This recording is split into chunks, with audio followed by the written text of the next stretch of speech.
we are together to discuss same poem, that is your second poem, Indian River. But this is its second part.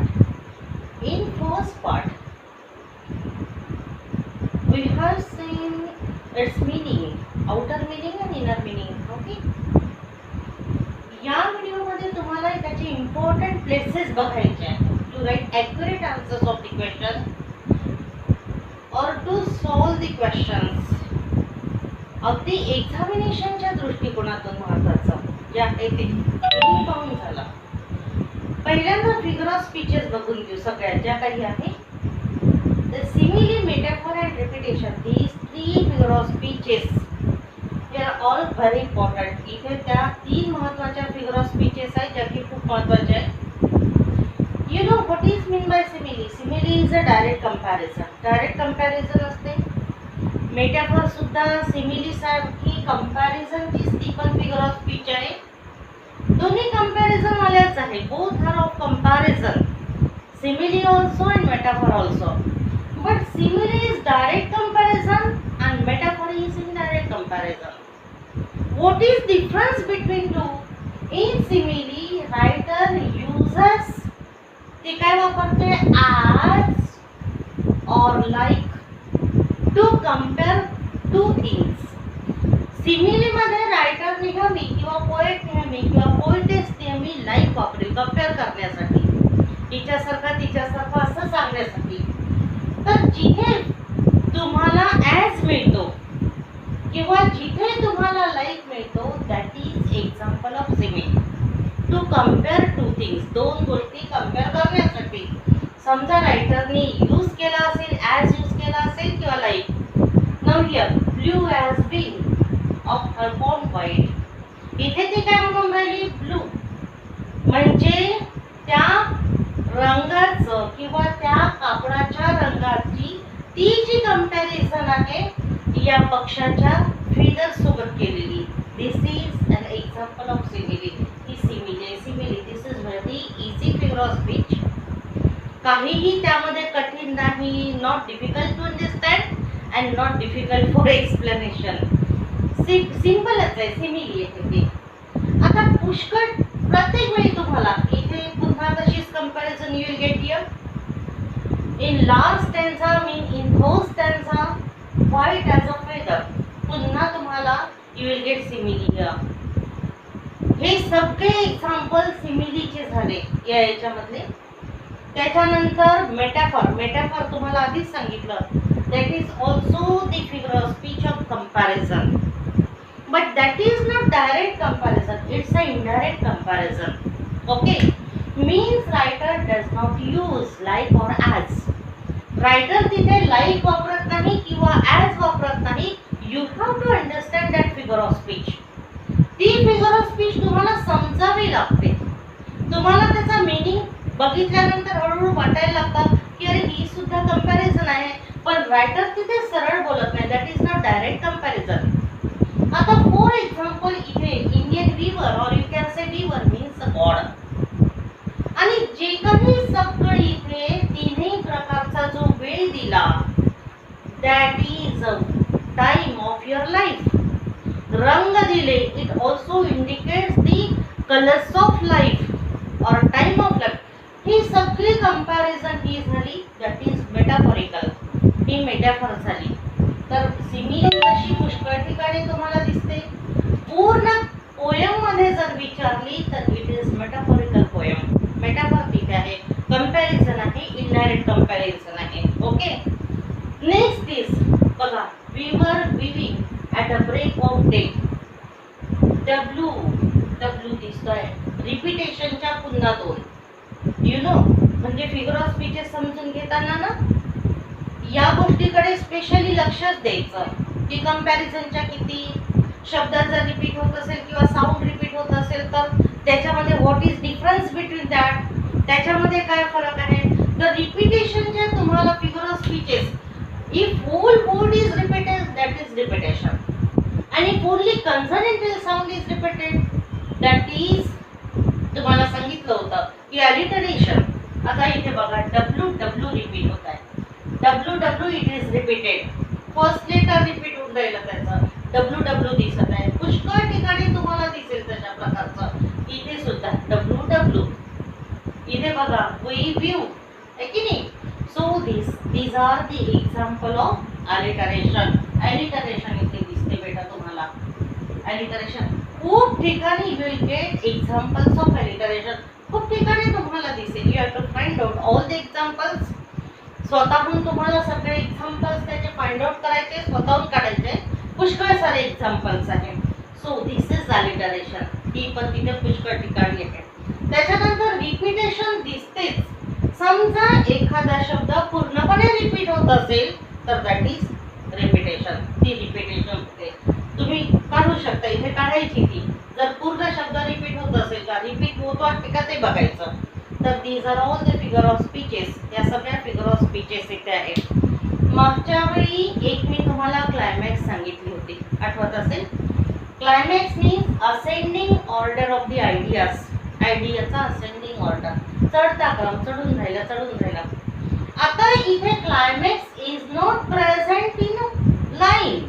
Line मध्ये climax नाही आहे. पण पूर्ण जर तुम्ही पाहाल इथे पूर्ण ओळी किंवा ऑल दीज 3 स्टॅन्झाज, तर 3 स्टॅन्झाचा ऑर्डर हा दॅट इज असेंडिंग ऑर्डर. तो असेंडिंग ऑर्डर आहे. तर इथे तुम्ही असं you can say that climax, there is a climax. पण कुठे पूर्ण पोयम पाहिली तर पूर्ण पोयम मध्ये क्लायमॅक्स. कारण प्रत्येक स्टॅन्झा नंतर, प्रत्येक पॅराग्राफ नंतर समोरचा पॅराग्राफ हा समोर चाललाय, एकच्या वाढत्या वयाकडे चाललाय. कळलं ना. तर this is climax also. But climax is not present in one line. Line मध्ये क्लायमॅक्स नाही आहे तिथे. पूर्ण याच्यामध्ये म्हणता येईल तुम्हाला. तर अशा पुष्कळ साऱ्या फिगर ऑफ स्पीचेस. कोणतीही पोयम जरी घेतली तरी तिथे काही फिगर ऑफ स्पीचेस असतातच. Specially you have to find all figure of speeches which are present in the poem. Poem मध्ये ज्या प्रेझेंट आहे, पहिल्यांदा फिगर ऑफ स्पीचेसचा स्पेशली बिफोर, म्हणजे पोयमची स्टडी करण्याच्या आधी ना अभ्यास करून टाकायचा. आणि त्याच्यानंतर कोणतीही पोयम घेतली की आपल्याला हळूहळू कळतच जातं, अरे इथंही फिगर ऑफ स्पीच आहे, ही तर ती आहे. त्याच्यानंतर वन इम्पॉर्टंट थिंग, एक इम्पॉर्टंट पुन्हा बघा, here you get question mark. Okay, इथे तुम्हाला क्वेश्चन मार्क मिळतो. आणि प्रत्येक वेळी second line you get question mark. प्रत्येक ठिकाणी she uses question mark in each and every stanza. पण सेकंड ओळीमध्ये, because she is asking a question to that viewer. समजा एखादा क्वेश्चन असेल तर त्याची सुद्धा फिगर ऑफ स्पीच होते. आणि ती होते कोणती, क्वेश्चनचा प्रकार. क्वेश्चनला आपण काय म्हणतो, इंटरोगेशन. तर इंटरोगेशन तिथे होते.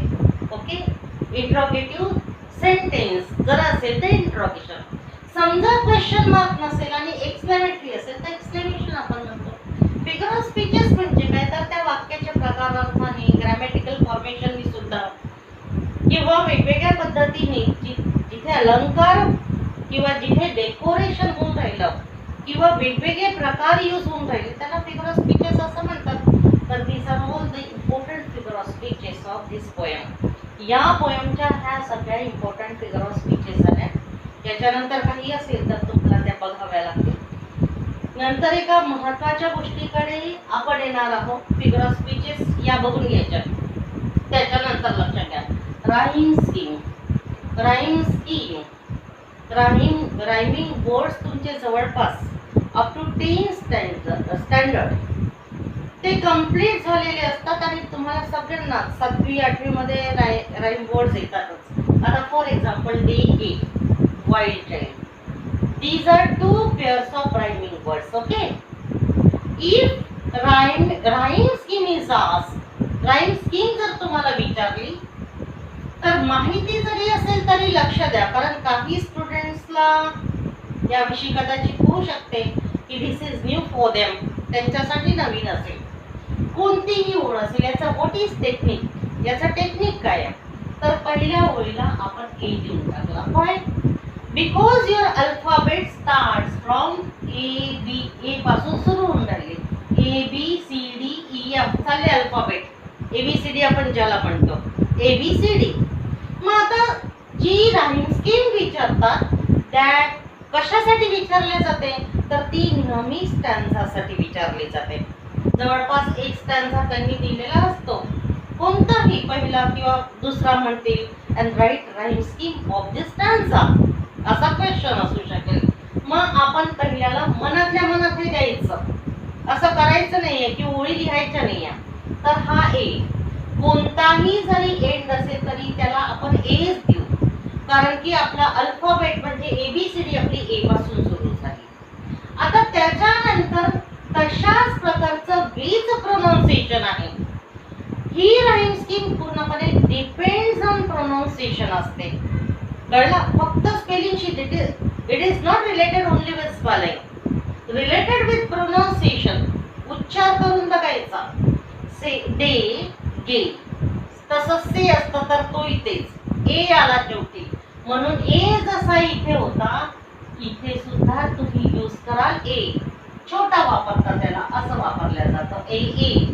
उच्चारावरून आपण बघितलं. आता बघा वाईल्ड उच्चार करून पाहिला. It is totally different from day और gay. Okay, it is totally different. Pronunciation पूर्ण वेगळं आहे. That is I use here बी.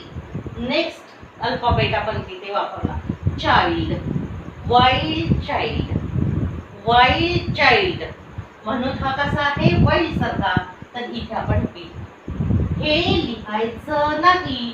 आपण जे your answer is A A B B, use dash. कळलं?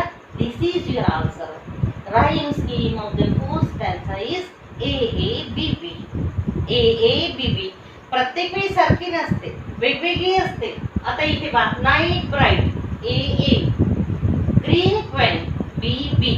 ओके, पुन्हा स्टील चिल ए ए, आणि त्याच्यानंतर cloud shroud B B. Means each and every stanza you are getting a A B B A A B B A A B B. बिल्कुल same structure you get here. अगदी same structure तुम्हाला मिळत आहे, बिलकुल regular. This is regular structure of the poem. या पोएमचं structure बिलकुल regular आहे, इव्हन स्ट्रक्चर आहे. सारखं सारखं तुम्हाला मिळून राहिलं आणि स्टॅन्झास सारखे मिळून राहिले. तर जसं इरेग्युलॅरिटी पहिल्या पोएमला होती तशी रेग्युलॅरिटी इथे नाही आहे, म्हणून फुल राईम स्कीम आहे. ओके, तर आपण फिगर ऑफ स्पीचेस बघितल्या आणि राईम स्कीम कळली असेल. प्रॅक्टिस आणखी करून पाहिजे. कोणतीही पोएम समोर आली तरी राईम स्कीम बघून घ्यायची आहे का. कधी कधी असतेच असं नाही, पण बहुतेक असते रिदम मध्ये जर पोएम असेल तर. वन इम्पॉर्टंट पार्ट जो की आपल्याला आज डिस्कस करायचा आहे, ज्याच्यावर आज आपण फोकस देणार आहोत, त्या इम्पॉर्टंट पार्टकडे लक्ष द्या. तर समजा फॉर एक्झाम्पल तुम्हाला एक पोएटिक क्रिएटिव्हिटीचा आजकाल एक हा चेंज जेव्हापासून झाला ना पॅटर्न मध्ये, तेव्हापासून क्वेश्चन येतोय. Poetic creativity means what is mean by poetic creativity. तर यू हॅव टू कंपोज. दोन दिलेले असतात. फॉर एक्झाम्पल या दोन लाईन्स त्यांनी समजा दिलेल्या असेल तर इथे फक्त रिकामी जागा अशी डॅश डॅश करून देऊन टाकतात आणि तुम्हाला म्हणतात कंपोज टू लाईन्स. राहीम करणाऱ्या दोन लाईन कंपोज करा. कधी कधी असं देतात, कधी कधी त्याच प्रकारच्या पूर्ण 4 ओळी कंपोज करायला लावतात, म्हणजे क्रिएट करायला लावतात. That is poetic creativity. Create a poem, ज्याला क्रिएटिव्हिटी म्हणजे you have to create the poem, you have to frame the structure, you have to frame the lines. राहीमवाल्या लाईन्स तुम्हाला हे कराव्या लागतात. बहुतेक तसंच देतात तिथे. आता फॉर एक्झाम्पल हा question though it is difficult, मी सांगितलं होतं तुम्हाला की इट हॅज सम टेक्निक्स. जरी कठीण असेल, कठीण म्हणून होत नाही, परंतु त्याचे जर टेक्निक्स तुम्ही यूज केले आणि समजा तुम्ही स्वतःला प्रॅक्टिस घेतली बेटा, तर इट बिकम्स इझी. तो तुमच्यासाठी इझी होऊन जातो. Because practice makes man perfect. एवढी सुंदर तर म्हणच नाही आहे. प्रॅक्टिसने सगळं परफेक्ट होत जातं. प्रॅक्टिस खूप करायची, जी गोष्ट जमत नाही त्याची प्रॅक्टिस घ्यावी लागते आपल्याला. तर पोएटिक क्रिएटिव्हिटी आता फॉर एक्झाम्पल 1-2 प्रकार वी विल डिस्कस टुडे. 1-2 प्रकार आज आपण डिस्कस करू. समजा फॉर एक्झाम्पल असा विचार करा, इमॅजिन इमॅजिन, तुम्ही इमॅजिन करा की these two lines are given to you in your examination. या 2 लाईन फॉर एक्झाम्पल तुम्हाला गिव्हन आहेत. विचार करायचा आहे की या 2 लाईन तुम्हाला दिल्या, कळलं, जशाच्या तशा, म्हणजे या दिल्या आहे, लिहून दिल्या आहे. आणि त्यानंतर रिमेनिंग 2 लाईन्स काय, तर तुम्हाला यू हॅव टू क्रिएट, तुम्हाला क्रिएट करायचं आहे. तिथे फक्त त्यांनी डॅश डॅश दिले. फिल अप द ब्लँक्स सारखे, only you will get dash dash. आणि मग त्यांनी म्हटलं की कंपोज 2 लाईन्स किंवा compose next 2 lines with appropriate rhyming words. Look here, try to understand. Compose 2 lines किंवा compose 2 next line with appropriate किंवा with correct rhyming words म्हटलं. Specially rhyming words का बरं? Because this poem is written कशामध्ये? Rhyming words मध्ये लिहिलेली आहे सरोजिनी नायडूने, म्हणजे विदाउट रायमिंग ती नाही आहे. मग तुम्हाला जो क्वेश्चन येईल तो ही बहुतेक कशाचा येईल? पोएटिक क्रिएटिव्हिटी कशी येईल? रायमिंग वर्ड्स वाली येईल. मग आता बघा कसं करायचं, टेक्निक यूज करायची. वेळेवर आपण पोएट बनणार नाही, बनवू शकत नाही, नॉट पॉसिबल दॅट इज. पण मी आधी सांगितलं होतं तुम्हाला की पूर्ण पोएम थोडीच क्रिएट करायची आहे. Only 2 lines you have to create, only 2 lines you have to frame. फक्त 2 लाईनचं फ्रेमिंग करायचं आहे. तर मी कसं करू? तर याच्यावरती विचार करायचा. Think over that, think over that difficult point. Now use techniques म्हटलं मी. आता बघा, ज्या पोयमच्या लाईन्स तुम्ही कराल त्या या पहिल्या लाईन सोबत मॅच व्हायला पाहिजे. ओके, मीनिंग पण, कारण पहिल्या 2 लाईन त्यांनी दिल्या ना, ती जागीवेन दिलेल्या आहेत त्या, मग समोरच्या त्याच्यासोबत मॅच व्हायला पाहिजे. तर वेळेवर आपण मग हा विचार करायचा की यू नो द सिनॉनिम्स. सिनॉनिमची स्टडी तुम्ही केलेली असते जेव्हा पोयम आपण वाचतो. Synonyms are given there in your text book. आणि जर नसेल तर आपण सिनॉनिम्स आपल्याला पुष्कळशे समानार्थी शब्द, समानार्थी शब्द आपल्याला माहिती असतात. इंग्लिशचा काही फक्त तोच शब्द माहिती असतो असं नाही. ते समानार्थी शब्द ट्राय टू यूज, किंवा मग थोडेसे टेक्निक्स लावून. फॉर एक्झाम्पल माझ्याकडे लक्ष द्या. बघा, we were weaving solemn and still. What do you weave in the morning chill दिलेला आहे. ओके, त्याच्यानंतर white is a feather and white as a cloud. We weave the dead man's funeral shout. आता समजा for example तुमचं सिनॉनिमनी काही जमून नाही राहिलं, मग तुम्ही हा विचार कराल, try to think, try to understand की नेहमी डेथला रिप्रेझेंट करणारा व्हाईटच असतो का? Black colour also represent death, because black means black. Black means end of all colours. Okay, black म्हणजे सगळ्या कलरचा एंड आहे. मला तर ब्लॅकच, end of all colour, end of day, end of life. Time जर पाहिला तुम्ही तर एंड ऑफ डे काय बेटा? What is end of day? That is night. Okay, हे लक्षात येतं ना. जरी इथे सरोजिनी नायडूंनी व्हाईट म्हटलं असेल ते त्यांच्या पद्धतीने बरोबर आहे, पण आपण हाही विचार करू शकतो की ब्लॅक मी वापरलं तर no objection, that is your choice. Because black colour also indicates death, किंवा black colour also end of each and everything. Means end of day. जर इथे टाइम घेतला तर नाव यूज टेक्निक. इथे व्हाईट म्हटलंय ना, यूज ब्लॅक. काय केलं आपण? Black. As means like. Okay, simile पाहिलं ना आपण, ॲज आणि लाईक एकच काम करतं कंपॅरिझन करण्याचं. ॲज मीन्स लाईक असतं, तर आपण व्हाईटच्या ऐवजी ब्लॅक घेतलं. Black, like. फिदर राहील का आता? नाही. आता ब्लॅक काय काय गोष्टी आहेत? होल ब्लॅक आहे. ओके नी, अंधार ब्लॅक आहे. आता विचार करा, इथे रात्र काळी आहे, तर याच्या ऐवजी, फेदरच्या ऐवजी ब्लॅक, लाईट, नाईट. अँड नाही वापरला तरी चालेल. पुन्हा ब्लॅक, लाईट, क्लाउड कशाला यूज? कूल. कूल. ओके, आता इथे बघा काय करू. वी म्हटलं त्यांनी, पण तो विवर गॉड जर आहे तर तो सिंग्युलर तुम्ही यू कॅन यूज वीच्या ऐवजी आय वापरला आय. त्याच्यानंतर बघा व्यू. व्यू म्हणजे what is he is viewing म्हटलं. रायटरनी ही इज विविंग काय फॅब्रिक करून राहिला फ्युनरलची. आता बघा व्यू करणे म्हणजे काहीतरी करून राहिला, तर इथे काय म्हणू शकता तुम्ही व्ह्यूच्या ऐवजी I make the dead man's funeral shroud म्हटलाय त्यांनी. आता आपल्याला you have to match, you have to use your own words आणि मॅच पण करायचे ते. तुम्हाला तुमचा शब्द पण वापरायचा आहे आणि मॅच पण करायचा आहे. वरती आपण बोल वापरलेला आहे. डोक्यातल्या डोक्यात आपल्याला कळतं की अरे मृत्यू झालेल्या माणसाचा सोल तर गायब होऊन जातो. सोल सोल सोल कशासोबत मॅच करून राहिला बोल सोबत. तर मग आपण समजा म्हटलं I make the shroud for dead man soul. How is it? Try to understand. हे छान नाही का? काय केलं आपण I make the shroud for dead man's soul म्हणजे तो म्हणतो black like a night and black like the coal I make the shroud for dead man soul.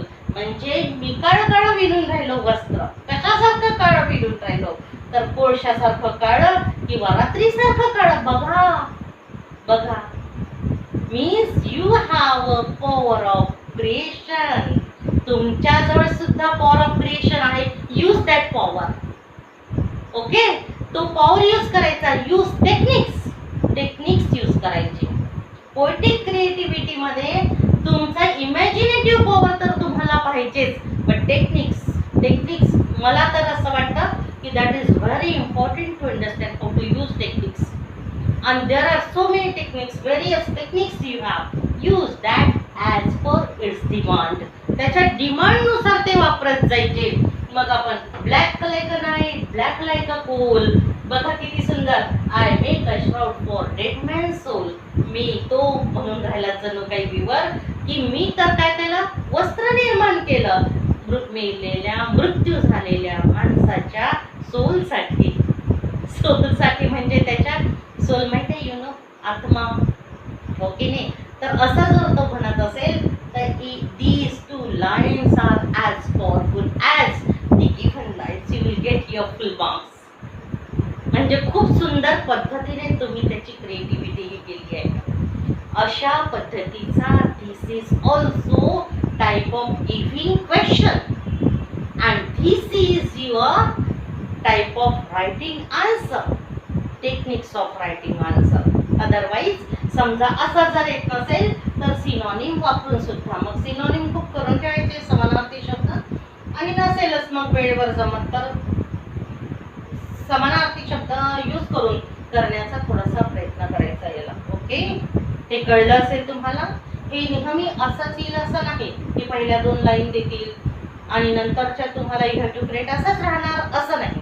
कधी कधी एक्झामिनर और paper setter can change the topic किंवा subject थोडासा change करून subject थोडासा मोल्ड करून तुम्हाला देऊ शकतो बेटा. आता तो मोल्ड कसा असेल? फॉर एक्झाम्पल मी तुम्हाला सांगितलं होतं की वेगवेगळ्या पोएटनी कशाची गॉडची कंपॅरिझन. कोणी त्याला सोनार म्हटलं, कोणी त्याला लोहार म्हटलं, कोणी त्याला विवर म्हटलं, कोणी त्याला पेंटर म्हटलं, चित्रकार सुद्धा म्हटलं. अनेक गाणे आहेत तसे, आहे की नाही? समजा फॉर एक्झाम्पल तुम्हाला जर दिलं म्हणजे फर्स्ट स्टॅन्झा इज गिव्हन, पहिला स्टॅन्झा तुम्हाला दिला कशामध्ये? तुमच्या पेपरमध्ये. आणि इन्स्टेड ऑफ विवर तुम्हाला असं म्हटलं की imagine that God is painter of life. God हा पेंटर आहे जीवनाचा, चित्रकार आहे. कळलं? तर आणि ही इथे काहीच नाही, 4ही लाईन नाही दिलेल्या, फक्त 4च्या म्हणजे 4च्या 4 तुम्हाला क्रिएट करायला सांगितल्या. कारण की 2 मार्क आहेत ना त्याच्यावर. 4 लाईन्सवर 2 मार्क होऊ शकतात. तर मग आता बघा इथे we were weaving at a break of day. कसं कराल तुम्ही? तुम्हाला इमॅजिन करायला लावलं की गॉड हा विवर नाही आहे, पेंटर आहे. तर तुम्ही विवरच्या ऐवजी काय म्हणाल? Painter. Weaving, painter painting at the break of day म्हटलं. ब्रेक ऑफ डे म्हणजे काय तुम्हाला सांगितलं होतं? पहिल्या पार्ट मध्ये break of day, starting of day. Okay, तर ब्रेक ऑफ डेज तिथे घेतला पाहिजे का? You should use starting of day असं म्हणू शकता ना. म्हणजे बघा झाली, this is your life, fully your life, because you are using your own words, you are creating your on sentences, but with the help of given sentences. वेळेवर आपण आपले कुठून करणार आहे, आणि तशी बोर्डाची तुमच्याकडून अपेक्षाच नाही आहे. तुम्हाला विथ द हेल्प ऑफ गिव्हनच करायचं आहे. तर पहा ना हे किती, म्हणजे विवरच्या ऐवजी painter, painting. At the break of डेच्या ऐवजी तुम्हाला सांगितलं स्टार्टिंग ऑफ द डे. काही म्हणा तुम्ही, आहे की नाही, अर्ली मॉर्निंग म्हणा, अजून काही म्हणा. Why do you view a garment so gay. आता इथे जर पेंटर म्हटला, व्हाय डू यू व्यू राहील का? नाही राहणार. पेंट, गारमेंट राहील का? गारमेंट नाही, नॉट पॉसिबल. पेंटरचा there is no relation of painter with garment. Garment means fabric, garment means clothing, garment वस्त्र झालं. तर तुम्हाला you have to change these words which are related with weaver. Okay, एवढं तर कळेल ना की आपल्याला ते वर्ड्स, म्हणजे गारमेंट राहणार नाही, इथे त्याच्या संबंधितला काही शब्द येईल. तर दिस इज अशा प्रकारची कंपॅरिझन तुम्ही याच्यासोबतच, कशासोबत, तर त्या याच बर्ड सोबत केली पाहिजे. हलकोन वाईट सोबतच केली पाहिजे असं नाही, फिश कॅचर सोबतच. तुम्ही अजून पुष्कळ सारे कलरफुल पक्षी आहेत, पीकॉक आहे, समोर त्यांनी दिलं आहे सरोजिनी नायडूने. पुष्कळ सारे पॅरट्स वगैरे वेगवेगळ्या प्रकारचे आहे. किंवा पेंटर जर आहे तर बलून्स, तुम्ही यू कॅन से बलून्स, और you can say flowers, because flowers are very colourful, like birds. Bird सारखे फ्लावर्स सुद्धा कलरफुल असतात. So these are the techniques बेटा. हे सगळे टेक्निक्स आहे for poetic creativity, to solve the answer of poetic creativity. Poetic क्रिएटिव्हिटीचा question I don't think that is difficult for you. पण difficult का जातो? कारण की एकाएकी तुम्ही सोडवता, विदाउट प्रॅक्टिस जाता. प्रत्येक एकतर चांगली एक गोष्ट आहे की पोएम झाली की करूनच पाहिजे. प्रॅक्टिसच पोएटिक क्रिएटिव्हिटीची करून पाहिजे. आपोआपच प्रॅक्टिसने ती गोष्ट डेव्हलपच होते माणसाची. ज्या गोष्टीची आपण स्वतःला नेहमी प्रॅक्टिस घेतो तर ती गोष्ट डेव्हलप होत जाते. तर this is about poetic creativity. या याच्यामध्ये आपण काय, तर साधं आज बिलकुल इझी असं डिस्कस केलं. कारण आज आपल्याला फोकस या, I want to give focus on this special poetic क्रिएटिव्हिटीचा जो स्पेशल क्वेश्चन आहे त्याच्यावरती. you know what is figure of speeches and rhyming words and rhyming scheme. तरी पण एकदा पुन्हा तुम्हाला त्याचं रिपीट करून दिलं की या आहेत. याच्याशिवाय आणखी काही असेल तर तुम्ही त्याला शोधू शकता. क्रिटिकल ॲप्रिसिएशनचा जो क्वेश्चन आहे वी विल डिस्कस फर्दर. नंतर कधी तरी त्याला डिस्कस करू. कारण तो पण क्वेश्चन एक नवीन आला आहे, that is new for you. And your own opinion you have to give in that question, in the answer of that question. त्या क्वेश्चनच्या आन्सरमध्ये तुमचं स्वतःचं मत द्यावं लागतं. इट नीड्स लँग्वेज पाहिजे असते. पण लँग्वेज नाही बा मला लिहिता येणार नाही असं करून सोडून द्यायचं, दॅट इज नॉट गुड. तसंही करायचं नाही, करण्याचा प्रयत्न करायचा. No this is okay for today. मला असं वाटतं आज एवढं सफिशियंट आहे. तर we have completed here your 2 poems, first and second. पहिली आणि दुसरी, ज्या की दोन्ही फुल्ली डिफरंट फ्रॉम एकमेकापासून पूर्ण वेगळ्या होत्या. या 2 पोएम झाल्यानंतर तुमच्या रटाळ होऊ नये म्हणून, कारण पोएम कंटिन्यूस जर आपण केला तर इट सीम्स बोरिंग व्हायला लागेल. त्याच्यामुळे याच्यानंतर पुन्हा समोरच्या व्हिडिओजमध्ये we will discuss some important grammatical topics of grammar. कदाचित होऊ शकतं बेसिक ग्रामर टेन्स पासून सुरू होतं, तर टेन्स आपण पहिल्यांदा बघून घेऊ विथ इट्स फॉर्म्युलाज आणि एक्झाम्पल्स. आणि त्यानंतर व्हॉइस किंवा काही इम्पॉर्टंट ग्रामॅटिकल जर आपल्याला वाटलं तसं, तर टेन्स आणि त्याच्यानंतर व्हॉइस आणि समोर काही आपण बघू. कळलं? तोपर्यंत या सगळ्या गोष्टीचा अभ्यास करून घ्यायचा आणि एवढ्यावरच डिपेंड राहायचं नाही आहे. आणि तुम्ही राहणार नाही, you have to refer your text book, that is true guideline for you. Textbook शिवाय राहायचं नाही, खूप रेफरन्सेस घ्यायचे. पोयमच्या मागे जे सगळे डिटेल्स दिलेले असतात ते सगळे बारकावे बघून टाकायचे आणि पोयमच्या सुरुवातीला जे दिलेलं असतं ते सुद्धा बघायचं. पोएटच्या विषयीचं जे काही दिलेलं आहे, each and every hint is given there. तिथे प्रत्येक हिंट दिलेली असते, which is necessary for your examination. पण मुख्य काय होतं की आपण त्याच्याकडेच दुर्लक्ष करून टाकतो आणि गाईडला घेऊन बसतो. That is not good. ती प्रॅक्टिसच बेकार आहे. Guide that is only for guidance, but guidance is not each and everything. Your self study is very important. Do that self study, refer your book. Refer करा book, तिथून self study करा. त्याच्यानंतर मग guidance घ्या गाईडचं. तो भाग वेगळा. टीचरच्या याने आणि तुमच्या टेक्स्टबुकने तुम्हाला सगळं काही आणि पेपर्स बघत जायचे वेगवेगळे, तर तुम्हाला प्रॉब्लेम जाणार नाही.